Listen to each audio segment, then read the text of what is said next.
Hello साथीभाइहरू, good morning है। र आज चाहिँ अलिकति म घरमा फ्री छु है। र आज चाहिँ मेरो सिलगढी झर्नुपर्छ टुरिस्ट लिएर, तर आज चाहिँ अलिकति ढिलो छ टाइम है।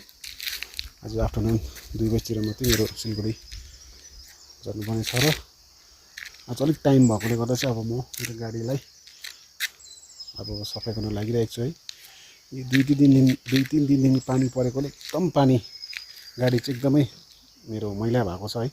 तपाईहरुले देख्न सक्नुहुन्छ गाडीको हावा चाहिँ यस्तो खतम भएको छ है। हिलो बाटोमा हिलो चाहिँ यो साइडपट्टि झन् गाडी पास गर्ने साइड भएकोले गर्दाखेरि एकदमै देख्नुहुन्छ है, एकदमै यस्तो डरलाग्दो मैला भएको छ है। यो मन्दिर हेर्नु साथीभाइहरू, एकदमै मैला है। चारपट्टि एकदमै मैला।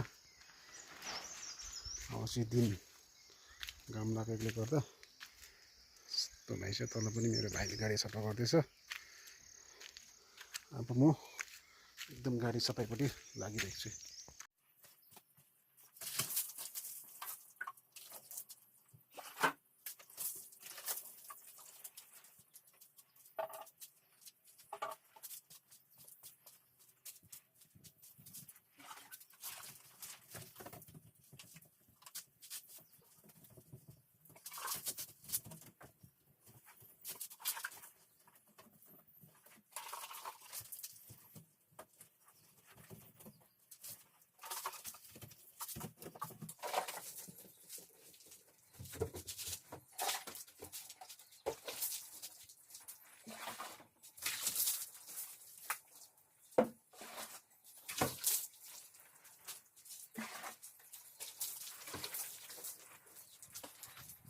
Guys, kita mana?